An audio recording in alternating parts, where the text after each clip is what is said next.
on in a sec.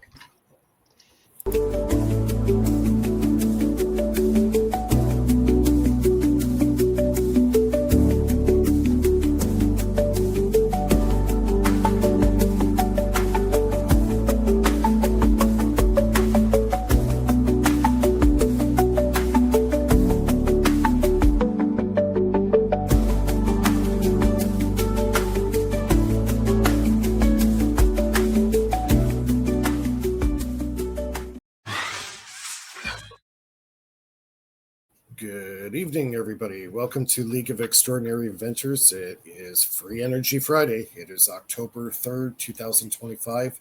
Welcome to the show. As always, we have Mr. Philip on, and I presume that Lulu is fashionably late. And none other, we have Gerald on with us tonight, and he's going to join us for a little while until his wife pulls him away. Good evening. Yeah, so... Yeah, it's been a busy week. I've done a lot of videos at the Faraday Research YouTube channel. Live chat is open. Good evening, and I hope everybody will enjoy the show, as most of the people are regulars, so they know the whole drill of how we do things on the show. And I guess we're going to start things as we usually do with Mr. Philip, and he can kind of give us a briefing on what's going on in Mr. Phillips' land. Yeah, thanks, Mike. I'm kind of in transition right now. I mean, I'm gonna do a really nice experiment next week. I bought a neodymium magnet ball and stainless steel non-magnetic ball of 1 inch in the diameter. So I'm gonna do a free fall experiment with them next week. But right now, my order takes time. It takes at least a week to get here. Oh yeah, I forgot. Can I share my screen? Yeah.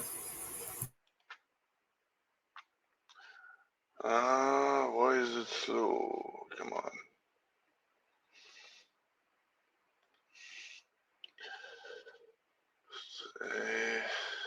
There you go. All right.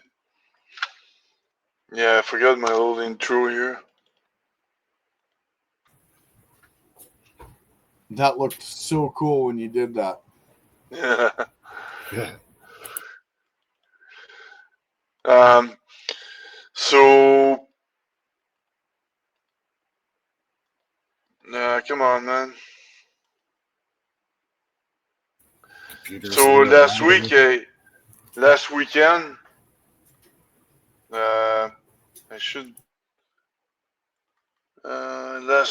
anyways. I'm gonna 1 second. Why I can't see my free? It's pretty weird.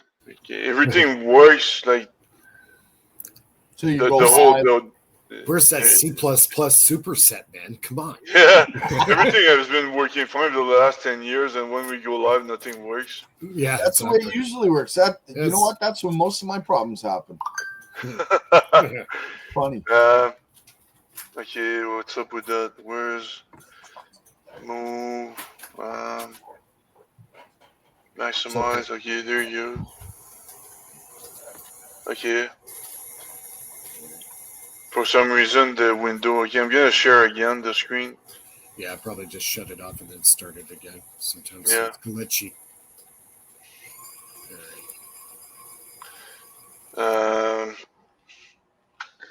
So. Coding. Yeah, that's all. It's all Linux stuff. Some. Nice. Whoops. That's not what I want. MPV. Okay, this one. So last weekend, 2 weeks ago, I did a little experiment where I was putting a magnet and some mass in a little container, but the mass was not of the same weight. So I need to consider the same weight.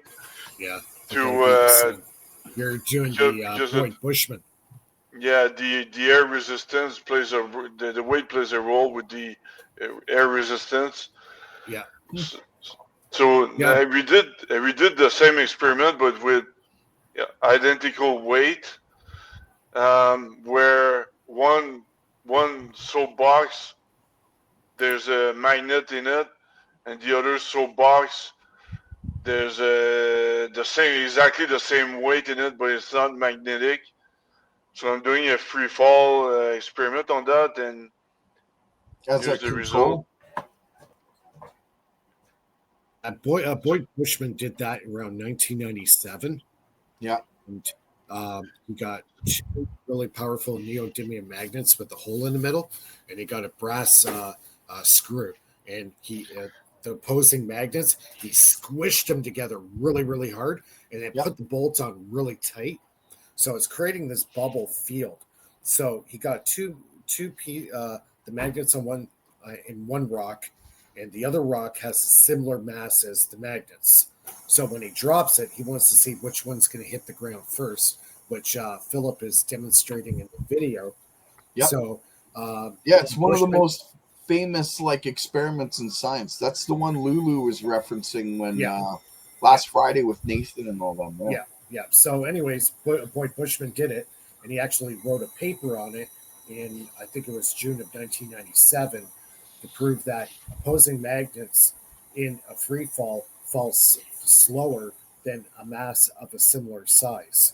So it shows that magnetic field that's being created by, when you squish the two magnets together, it somehow displaces the ether and allows it to actually fall slower than a regular mass of the equal size, right? Yeah, but what I'm saying is, it's going to be inspired by Boyd Bushman experiment. But what I'm saying is, you don't need to squeeze the magnets in opposing sides. All you have to do is just drop a magnet and something else with identical mass. Oh, so of the same surface area. You're saying one magnet does the same as what Boyd Bushman was saying two magnets do, and you're going to prove it with a control experiment with the same mass that's not magnetic. Yeah, exactly. So perfect. One ball would be a neodymium magnet, the other one non-magnetic, and there's going to be a difference in speed, in acceleration, because what I'm saying is the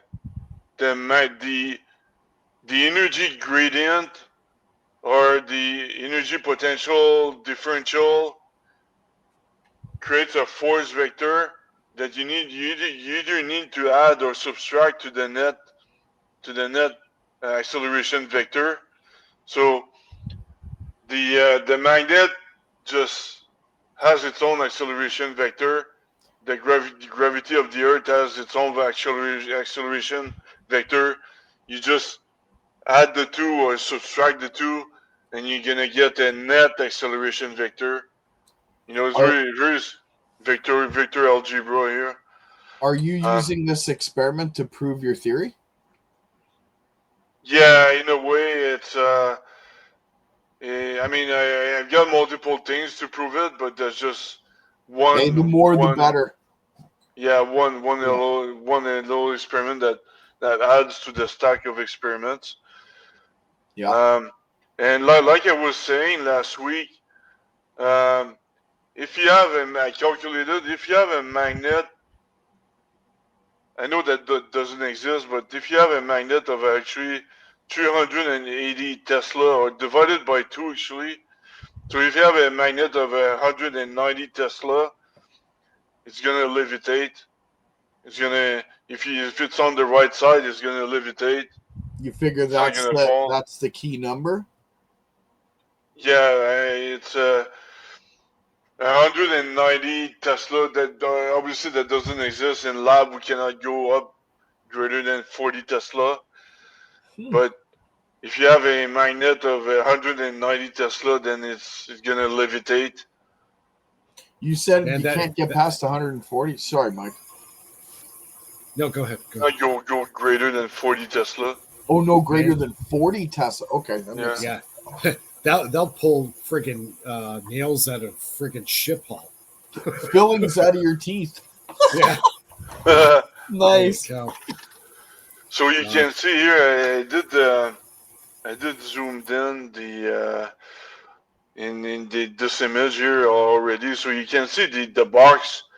So it's one box is kind of rotating because one box is falling with greater acceleration than the adjacent box. So it's pretty obvious.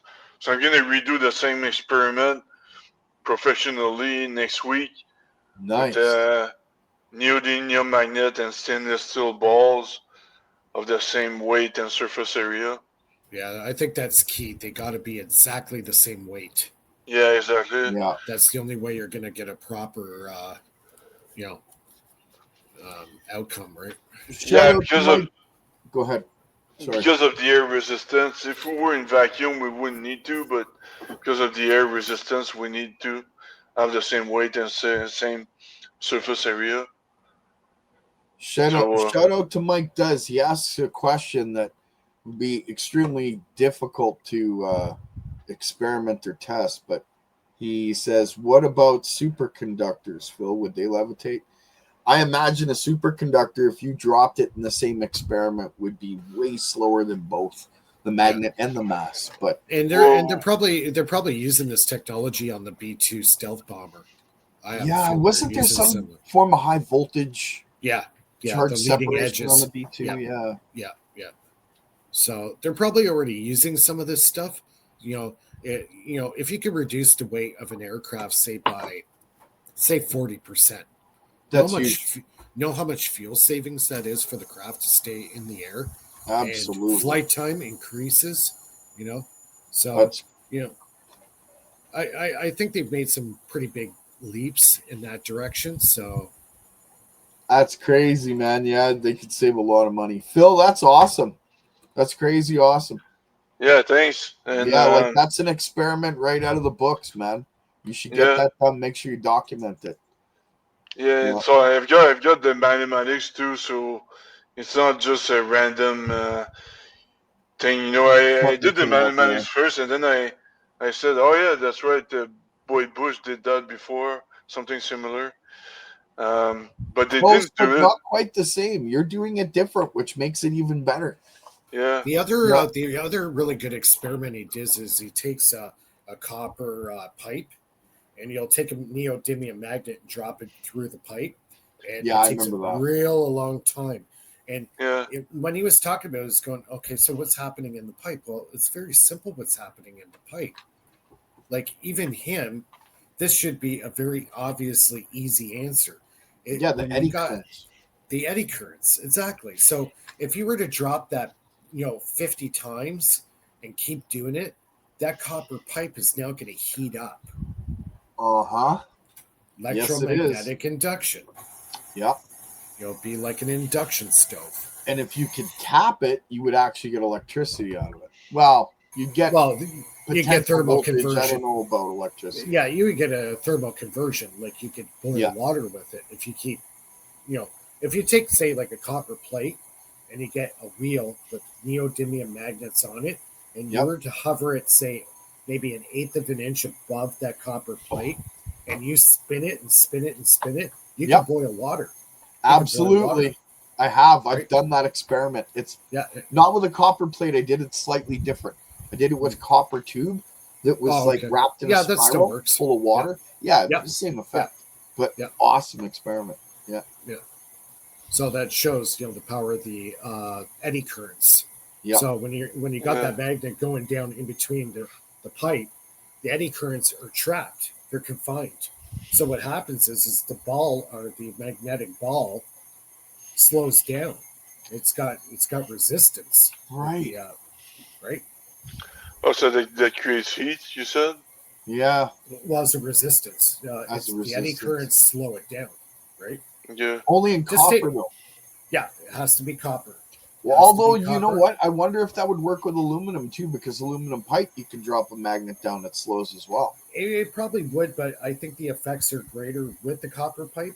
Don't quote me on that, but You that's could what be I right on remember. that one. Yeah. But anybody can do it. Just get a magnetic ball. You can order them on Amazon.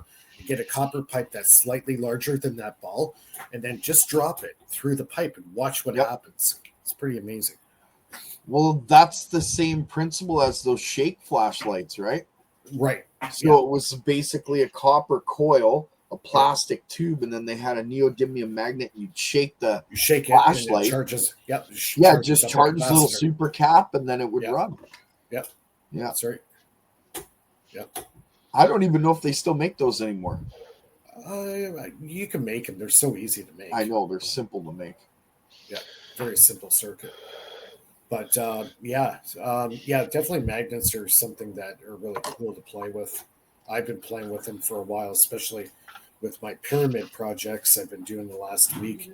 I got I got inspired by you and your electric field. I said, electric field is great, but it's just easier to use a magnetic field instead because it's I don't need a capacitor or anything like that. You know what I mean? Well, I can tell you this, and I don't talk about this much when I'm in my experiments because I've been keeping information close to the chest so that I can put Easter eggs in every video. But when you ground out your secondary in a vortex bifilar coil, the amount of energy that fills the room is insane. Like, you can't touch certain things that are metal because you'll get shocked. Just as if you were walking on a big fluffy carpet and you know how you give people shocks? Same effect, man. Same effect. It's insane. And that energy goes to, you can contain it. You can also control it as well, but we'll get into that in a later conversation. Yeah. You might want to try something like that. Maybe I should send you a coil, Phil. But not to. I just realized last week, not to brag, but the conference I've been at that I was accepted for the defense. Yep. Conferences I've been at like 3 times. I ended up finalist, so that means I'm single-handedly beating MIT, Caltech, and all these top universities. Buddy. Yeah, it's not bad. Well, hey, when you get famous, don't forget us. We want a poutine. Yeah. He's gonna fly us all in to Montreal, and he's gonna take us to the best restaurant in downtown Montreal. Yeah, and it's got to be a poutine. I want bacon on it. I want red pepper, pepper. I'm kidding, buddy. I'm kidding. Stop talking about that. What is it? To be hungry. Or the Great Canadian Bagel. That's the other place. Yeah, that's a good one too. There's Schwartz for the Lulu's in the back. She says. Oh, I sent her. There's Schwartz for the smoked meat, and there's Verdun with a good Italian pizza restaurant too. Man, I've been there. It's like once you taste that pizza, you don't want anything lesser. You become very picky. Yeah. So we'll do some restaurant hopping when you guys come over. That'd be cool. Well, fire roasted pizza is the best, right? Exactly. Yeah, stone oven pizza. Yeah. Stone oven. Oh man, I'm freaking hungry already. Talk about food and Phil's stomach's just growling, eh? Yeah, that's awesome. I'm gonna have to get one of those sound recorders. Montreal's cool. I like sound for you, Phil. I like the city of Montreal. There's a nice little bus trip you can take. It takes you. I've never been. Yeah, I've been there once. I got as far as Kenora, I think, in Ontario. Kenora. That's Holy it, shit. Man. That's like the boonies, man. Yeah, yeah.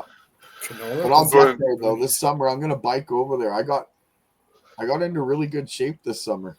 I got up to 35 miles in a day, and I could do that every third day. I can't do it every day. I'm getting old. But... You ran 35 miles? No, I bike. Oh, okay. That's it. You know how much I used when I was 22. I was really into the cycling. I I was doing 1,500 a week. Yeah, that doesn't surprise me. I was doing quite a bit myself, but I'm old now. Yeah. I got into a car accident, dude. So I'm just bringing it all back, right? Yeah. Like I'm the old fart here. Hey? Yeah. Last year I didn't have any of that. I've been going to the gym. I lost 23 pounds. It was 28, and then I gained back 5.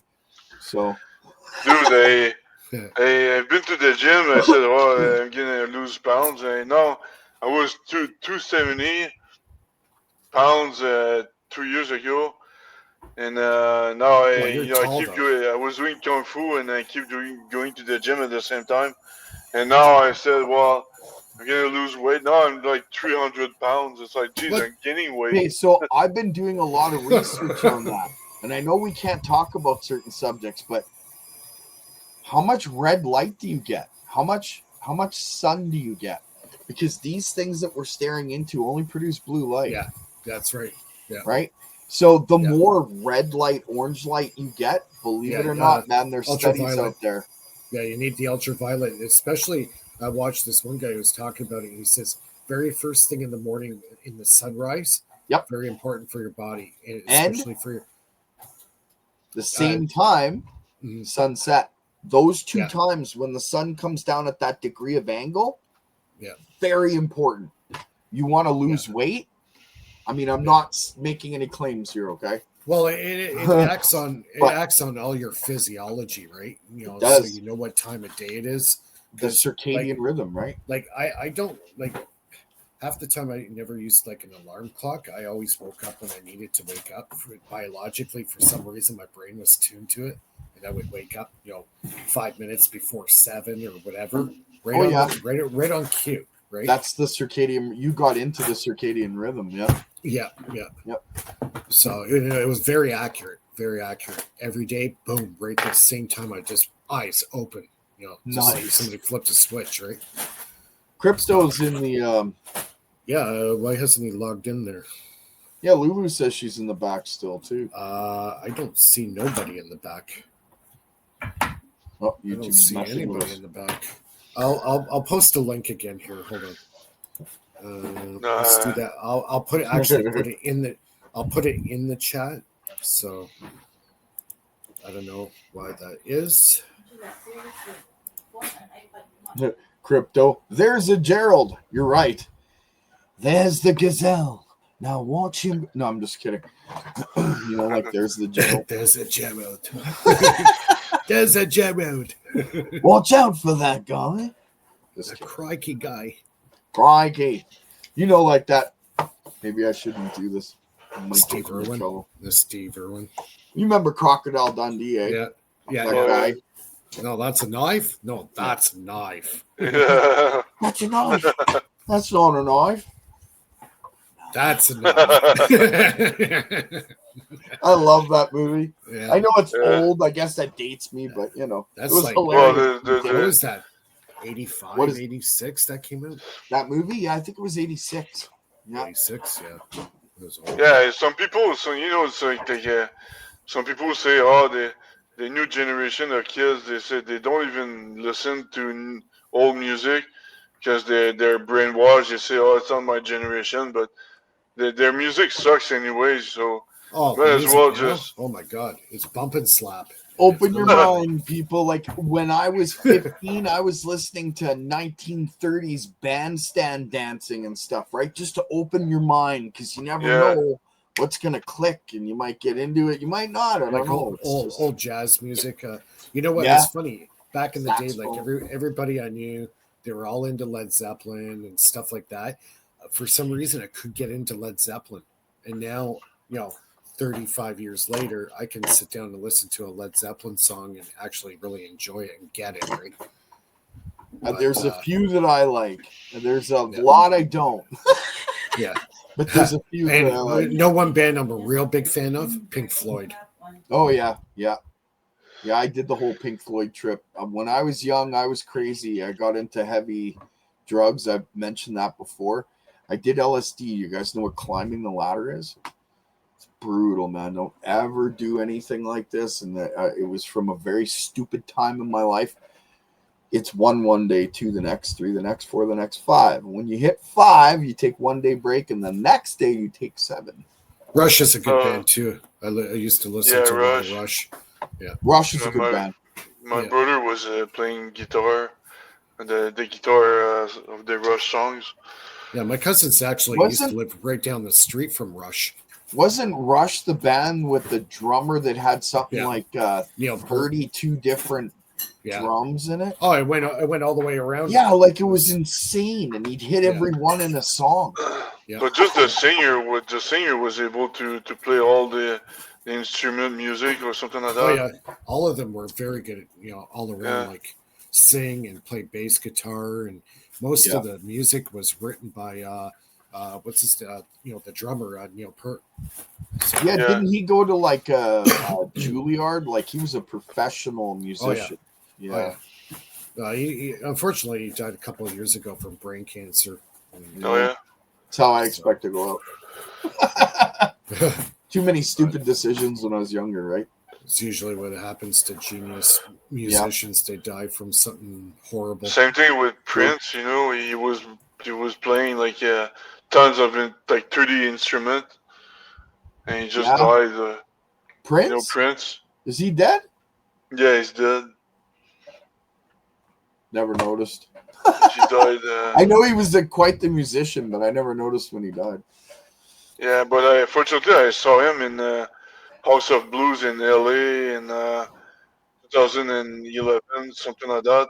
Nice. Fortunate enough to see him live is really good. But never been to a concert in my life. I had tickets to Pink Floyd, center stage, 3rd row, and my brother had a fine, and I was, like I said, dumb when I was younger, and they were looking for me, so they pulled over my car, and I told them I was my brother. They pulled me into the station, and I missed the concert.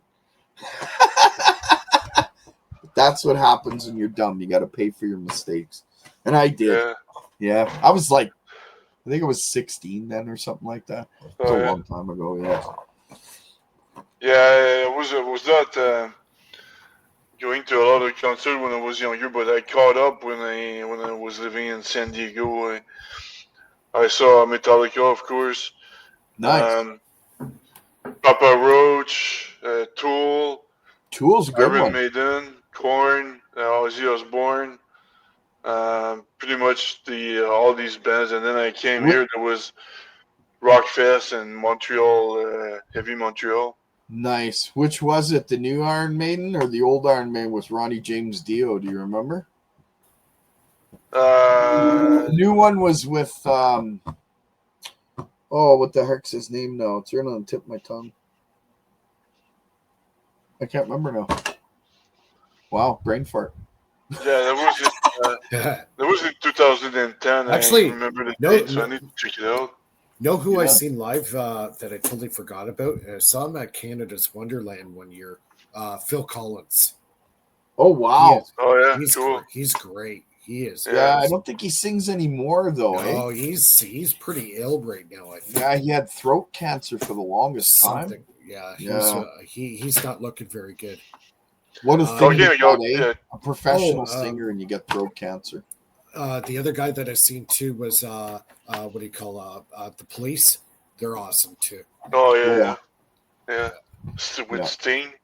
Yeah, Sting. Yeah, Mr. Sting. Yeah. Talking about cancer, they got a lot of cure these days. Even in Russia, they got a cure for cancer. I heard about that. Yeah, I heard about that. Yeah, but they got a cure in Florida too. It's a RMNA type of vaccine. But I guess I would get it if I had no other choice. But they got a lot of cure for cancer. And talking about that reminds me that that reminds me of Tesla. If you reach the signature, the right resonance signature of the cancer cell, you could scan a body and make the cancer cell explode, or how do you get that energy into the body? By using light through the retinas of the eyes at a certain pulse rate frequency.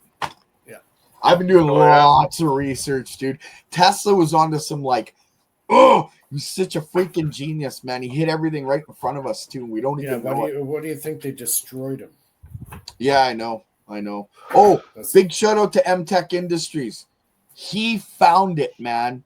He figured out Tesla's secret to Wardenclyffe Tower. He's the new Tesla king. He kills it. He turned it into a 4-inch Tesla coil, and he's getting wireless energy all day long. Him and a group of guys got together and figured out the formula. Well, They Tesla got a mathematical formula because for it. a lot of people don't know the Wardenclyffe Tower had a third coil. Yes, it did. Quarter wave coil. Yes. You know it. You know it. That's what it is. Oh, I recently watched your Steve interview. That was cool. Which one? The one with Tesla Tech and BurnEye. Oh, okay.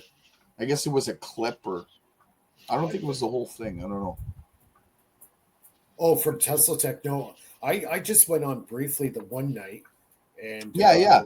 Then Nathan went on the week after, and then the week after that, I was supposed to go on, and then my friggin' mouth decided to explode, Oh, and I couldn't do the show because I was in excruciating pain. Well, at least you got on there, though. Yeah. So I was on there 3 weeks ago. I think it was 3 weeks ago Sunday. But nice. Yeah. He's at Albuquerque, isn't he? Yeah. Yeah, I'll never go to the States, so Yeah. never. Flag. Well, they've shut down the borders. They shut down the government. I can't get through the border anyway. I've got charges on my record for growing. Anyway. What was the reason they shut down the government? Is that because the Democrats wanted the health care for the illegals and stuff like that? That's their excuse. I haven't. I think they're getting ready for something that's going to happen that nobody wants to even have it happen. Yeah, I already know. Like that big meeting he had with all his generals. That never occurs, man. You don't put all your head tops of state in one spot. No, that's called war plans. Exactly. And I've heard that they're shutting down paying lots of different avenues of governmental procedures and people so that they can save money for this war front or whatever's going on. So I wouldn't want to be living in the States right now. That's all I got to say. My hat goes off to them, and so does my heart, man, because you guys have some shit coming down. So do we. Not even that. What's going on with Russia and Europe right now and NATO? That's it's a UK and US. They want to blow up Iran again. Start a war with Iran. Yep. It won't be with Iran though. It'll be Iran's a proxy. It's going to be with Russia because Russia backs Iran. No, what's interesting? I'm really curious to see what's going to happen with Turkey. Turkey's kind of a wild card. Yeah, they kind of sit in the background. That Erdogan is really he's a dictator. So it's kind of a wild card what's going to happen with Turkey. So. You know what? It's all the flip of a coin. We're here one day, we're gone the next. So kind of like we can't do anything about what they're doing over there. I know. So it's insanity. It's insanity what they're doing over there. Throw a rock with your slingshot. Then launch a rock and hope it hits the Iran's dictator behind the head or something like that. Well, God forbid it all gets really crazy in the end. That's all we'll be fighting with if it does get crazy. Is rocks and sticks because it's all slingshots. Yeah. That's all that's going to be left. Yeah. That's if you survive it. I used to have this saying when I was a kid. You know what? When it all goes to shit, give me a beer, give me a pipe, and we'll just call it a day. I want to sit on the top of this mountain, and I want to watch it all. I grew up there, okay? Watch the. I don't want none of that to happen. Watch the wave come in. Yeah. So I'm just going to do a screen share real fast here. I just kind of want to recap what I was doing this week. Okay, I got to take a real quick walkout. I'll be right back anyway. Yeah. I feel like eating something too, so. You're always hungry. You're not hungry, Phil. Come on. Yeah, well, I mean, If you start eating, I'm gonna have to eat, dude. Yeah. I'm kidding. Just kind of show one experiment that I'm going to be working on.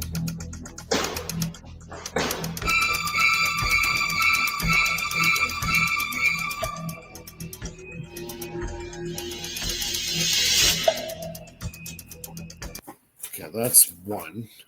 And that's the one I'm going to be. I got these. So the one in the auto spin was because of the electric field, is that it? Yeah, well, because the way I made this pulse motor with the mechanical commutator, it's creating like the old World War II radar countermeasures. They used to call it the woodpecker. So I'm creating a high voltage pulse using those magnets going back and forth as a commutator, and it's pulsing that power. Plus, the magnets going around the wheel create a rotating magnetic field. And I've put the Gauss meter up, and I'm getting some very interesting readings. And it's also energizing the pyramid. So here's another one that I. And how long is it lasting? What's that? How long does it last? I usually, when I do an experiment like that, I'll run it for at least an hour. Oh yeah, cool. Yeah, I'll run it for at least 1 hour at a time, trying different methods and different ways of doing the pyramid. This one's got orgonite in the middle of it. Wrong one. This one here.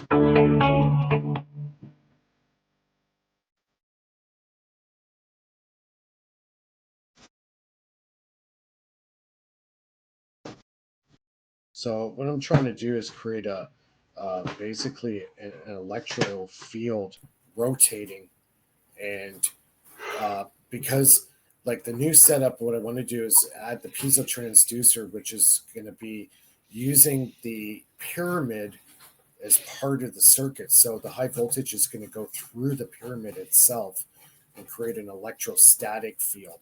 So Yeah.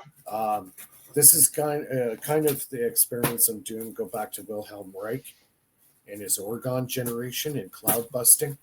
So Yeah. my next experiment is going to have these lasers. They're going to be fixed on the wheel, and they're going to be pointed to the top of the pyramid underneath inside, which is going to hit a Herkimer quartz crystal. So with the high voltage going through the pyramid, rotating magnetic field plus the pulse of the motor creating that woodpecker type sound, I'll be transmitting. I'll basically be broadcasting a signal, but it's also going to be in rotation. So it's kind of interesting concepts. I don't know. I've already picked up some weird anomalies, and I've got pictures in here. Let me show you under my posts. So when I did the experiment, okay, this is the original photo. I don't know if you can see it, but there's a UFO right here. I'll show the second picture. There it is, zoomed in. So when I was doing that experiment, these guys started to show up. And I just, you know what, I didn't even know I was actually more interested in doing cloud busting. So I just put my camera up in the air, my cell phone up in the air, and just started taking random pictures. So I sent it to my friend, and he goes, Mike, did you take a look at your pictures? And I go, no. Why? I just clicked the picture and I sent it off to you so you could take a look at the clouds. He goes, there's something in your photo. So he circles it and sends this picture back to me. And you could clearly see there's very nice an orb or some kind of UFO sitting right there in the cloud. And it's not an airplane. And it's sitting there stationary. It's not moving.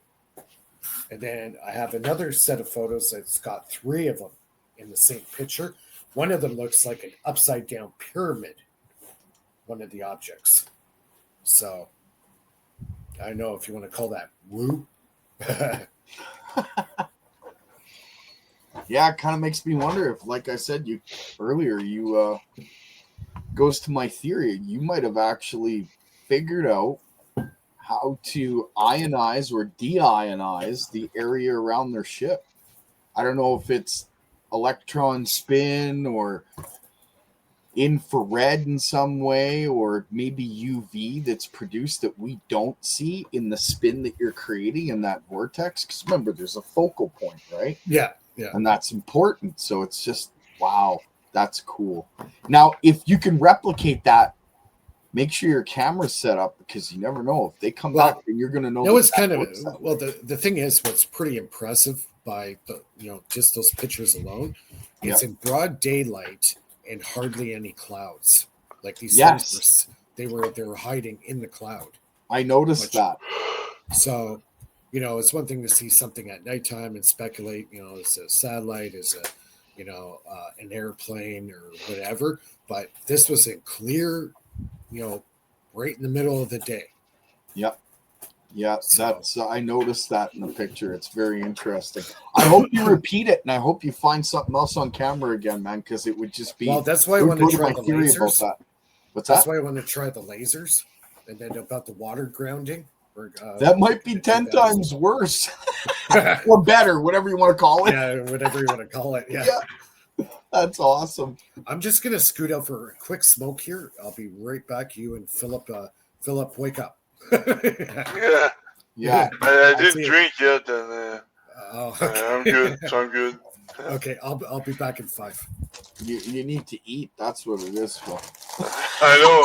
I'm thinking about that since for the last 20 minutes. I mean, should I cook a poutine or tacos or burgers? Funny.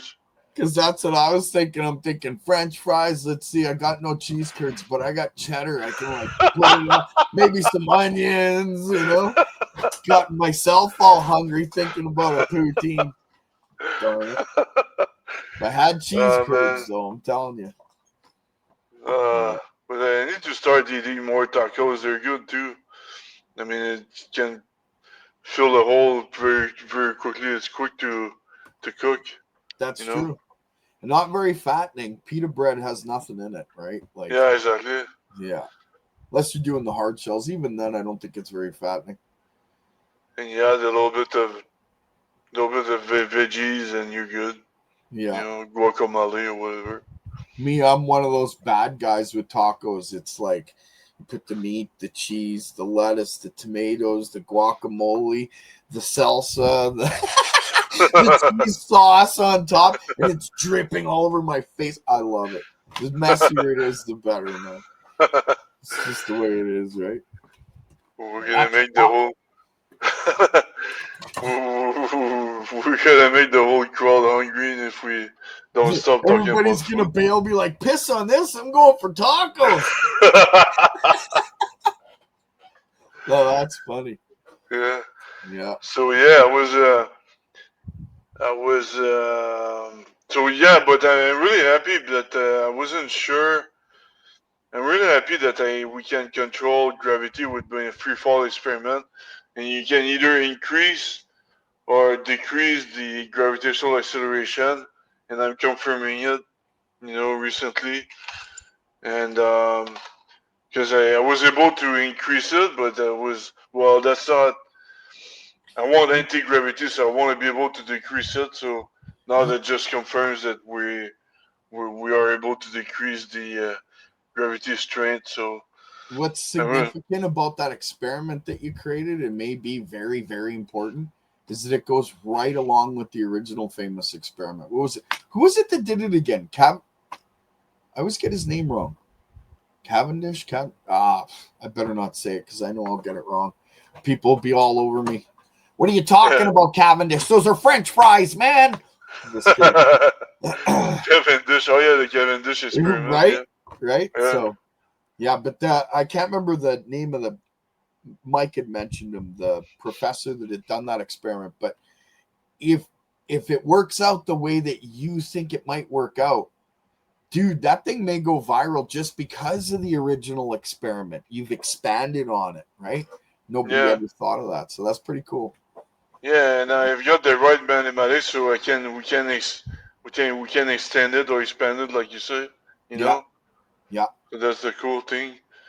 I saw your presentation. You're pretty good in maths too, Gerald.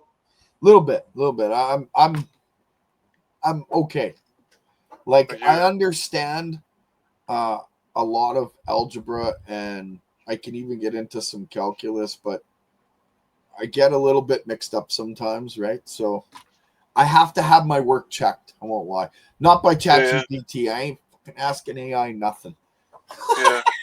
I mean, AI makes some mistakes with exact sciences, anyways. And so do people. Everybody makes mistakes, but I'd much rather go to a person, right, and ask them that's brilliant, rather than go to ChatGPT. Yeah. And I know a lot of educators. Like I'm blessed in that way. My family's been involved with school and stuff for quite a while. I used to cook for students at lunchtime. Oh, yeah? Yeah, for a few years and all that. So kind of involved in the schools and education. Not really, but kind of. You're a good cook? I don't want to say that I am, but other people say that I am. I cooked for over 320 people last week, and I didn't get one complaint. Oh, yeah? Yeah, that's not bad of a record, I'd say. So if the world comes down to rocks and sticks, then we can rely on you to feed us. Oh, dude, I can make a stew out of the forest like you've never tasted before. My uncle was a survivalist, okay? Oh, yeah? Yeah, Nice. when he taught me when I was younger, man, the stuff he did was borderline freaking child abuse. I'm telling you. I am here, gentlemen. I am here, but I'm getting my car fixed at a friend's dealership, so I'll be listening. But okay. Hi, Lulu. Hi, guys. Hey. Yeah, so I could go into the forest in many places in Canada and pick the right roots and the right herbs and the mushrooms too. Get a rabbit. Yeah, I'm pretty decent at mushrooms. I'm not perfect, but I'm okay at mushrooms.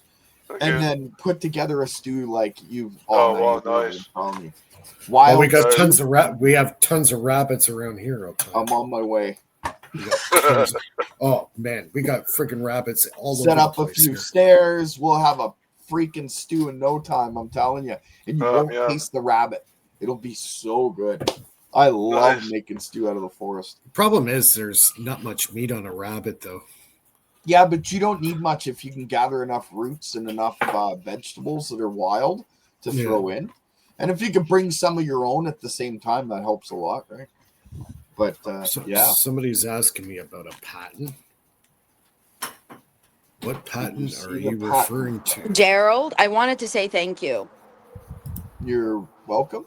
That's it. You know why, but thank you. Oh, you're welcome. My pleasure. Secret languages like baseball players, you know. How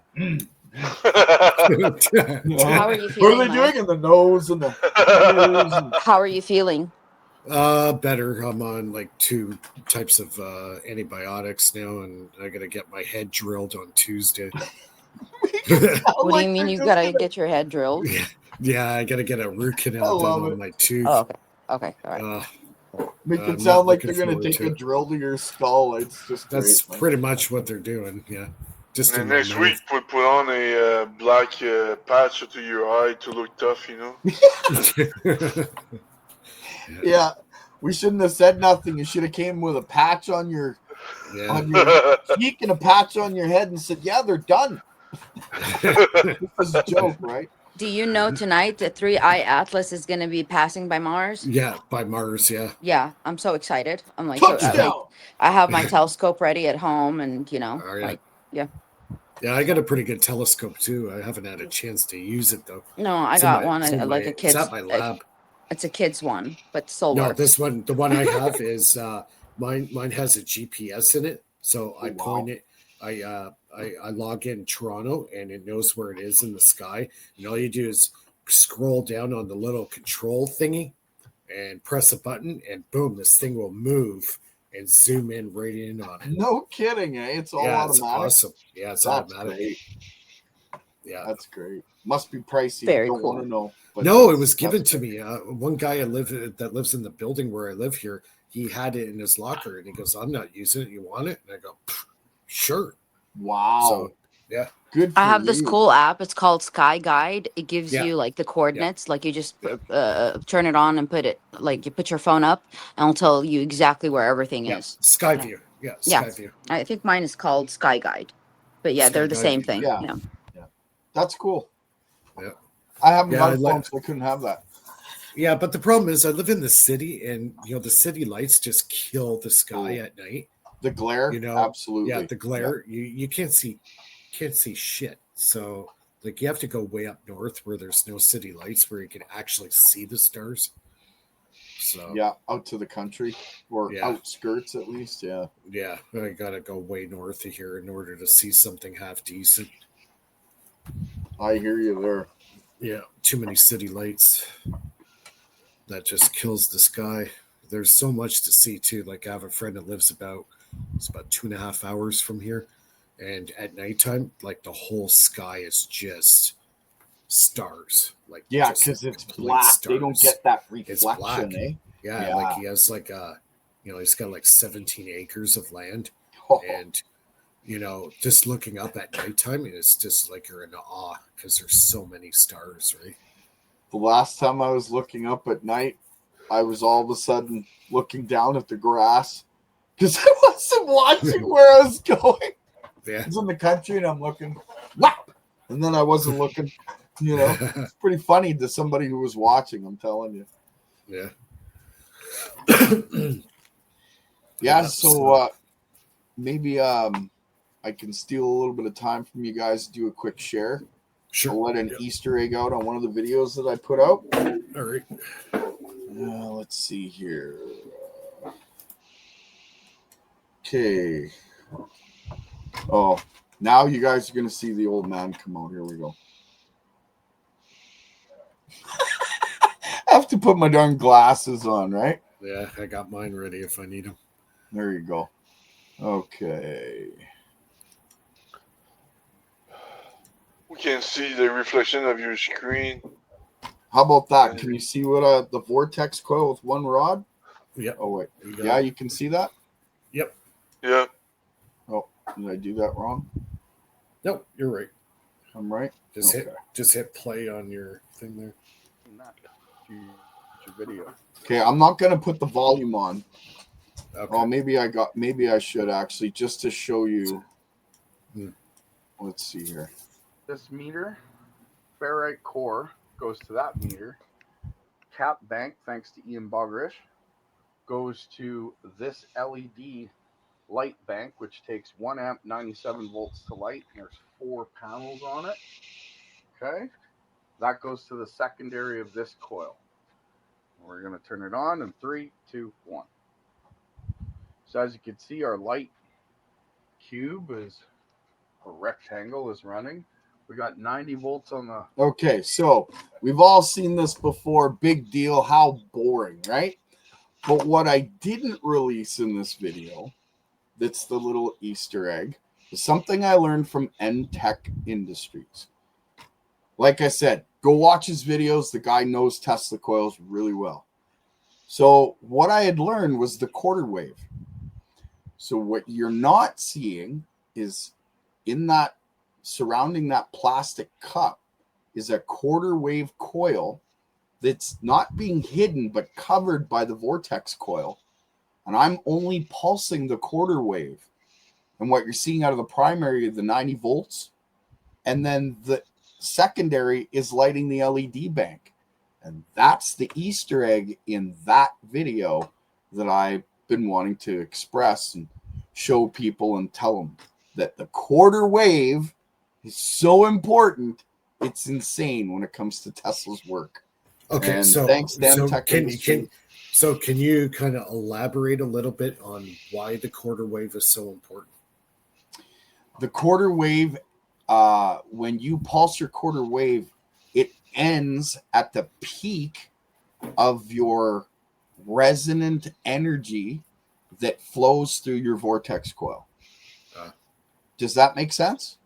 Yeah, so you're kind of grabbing it at the peak point of resonance. Exactly. So think about how when you pulse energy and you're coming up, if you were to look at a scope and see the sine wave, when you're Right. coming up, your quarter wave is right at the peak of your sine wave.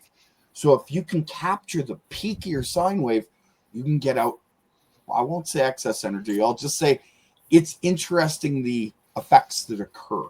Okay. Right. So the energy that I got out there cost me literally 3 watts because I was pulsing a quarter wave solenoid coil that coupled to my vortex coil. So there you go. Big Easter egg. Everybody out there can now take it and use it with their systems, and hopefully it becomes a big deal for you. So there, I'm going to stop sharing. Yeah, that's cool. Yeah, because Tesla talks about that third coil extensively. See, Wardenclyffe had 3 coils, which a lot of people didn't know. Yes, it did. Yeah, it wasn't 2. It was your primary, your secondary, the big and one. then it was your third coil that was wrapped in the opposite direction down the center of that coil. Question for you. Yeah, go ahead. That quarter wave wire. Yep. Is it a lot thicker gauge? No. No. In fact, it's 2 gauges thinner than the vortex coil. And it didn't mean to be. It was just something I had lying around. I figured, you know what, I'm going to try it. Now, how is that going to affect? You'll get high voltage, but how does it affect the current? Well, I lit those 4 LED panels, and it takes 97 volts, 1 amp to light 1 panel. It wasn't full; it was maybe 50 to 60%. Right. So if it's 1 amp at 90 volts, that's 90 watts. Yeah.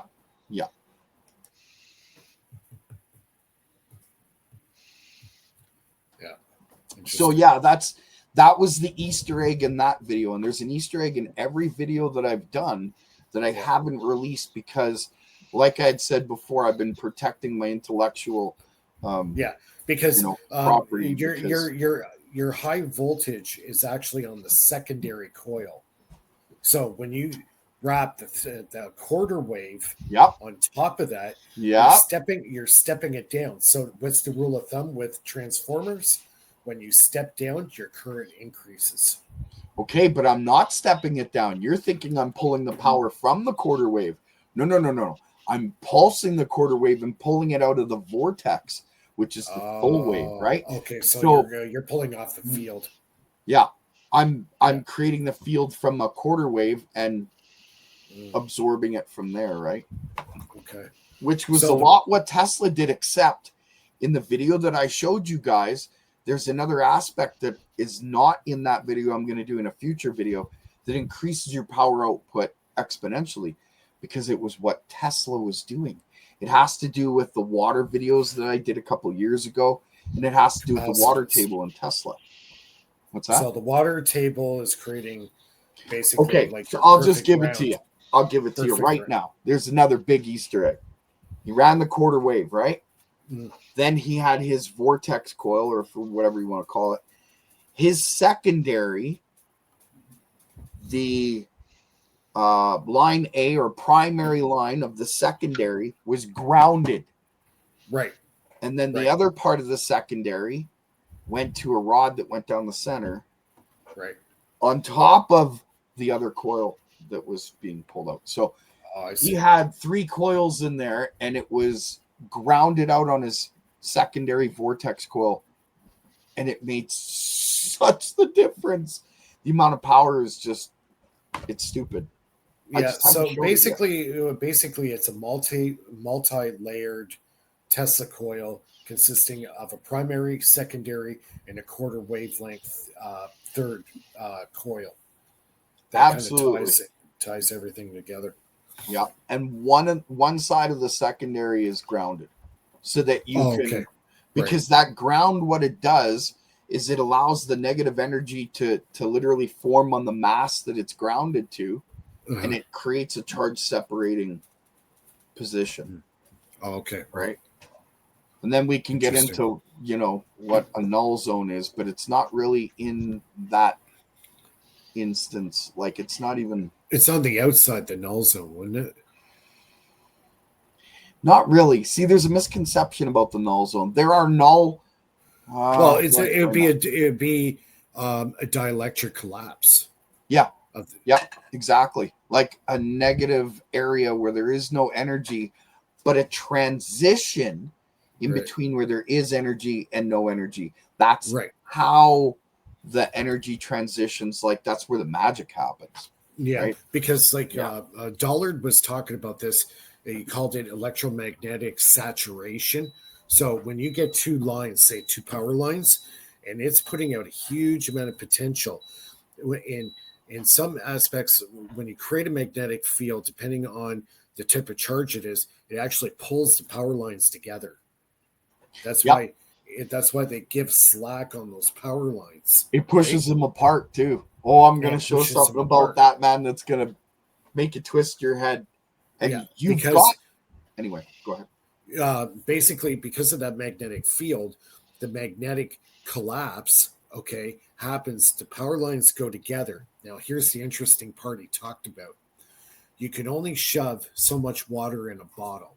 You can only shove so much sand in a bucket, to the point where you have complete saturation of the dielectric space around those wires, and that will give you the runaway. That's when you get the lightning bolts shoot out, because you can't force it closer and keep going closer and closer. It cannot do it. Okay, but when that happens, your energy compresses, your fields overlap, and the energy gets pushed out. Right? And that's when you get the runaway. Right. But if you can create the condition where the runaway doesn't occur and you have the ability to hold that energy in, you're going to create an anti-gravitic field. Yeah, probably. It's going to allow your device to literally. But you know what? The forces involved there are enormous. But there's a subtle way of doing it, like tickling. I'm going to get into some heavy stuff with you guys in the near future and put some stuff out on videos that I've been holding close to the chest. So everybody study ether physics. That's all absolutely. I'm going to tell you. I have to go. Yeah. Mike, you're on the freaking ball. I love the pyramid experiment, dude. That's freaking crazy. Yeah. Phil, you go get those contracts, man. I need some money, buddy. You got to buy me a darn poutine. Yeah. Yeah, I'm hungry, man. It's like, geez, my brain, I know exactly what I'm gonna do when I have 10 minutes now. Taco poutine, there you go. Yeah, Lulu, I hope you get your car fixed. I gotta take off, guys. Much love, crypto, and you guys have a great night. Yeah, we'll chat soon. Right. Later. Take care. Cheers. All right, it's just me and you and Lulu. Lulu is at the garage. Where's Lulu's getting BurnEye? Well, I sent BurnEye a link, so if he wants to jump on, he can. And now Gerald really made me hungry. It's like I'm really thinking about cooking something. We'll turn it into a cooking show. Yeah. Yeah. Well, we do that. Do they do that on The View or? Chef Philip. Do they do that on The View? We should plagiarize The View. Yeah, The View. Yeah, we'll make Lulu Whoopi Goldberg.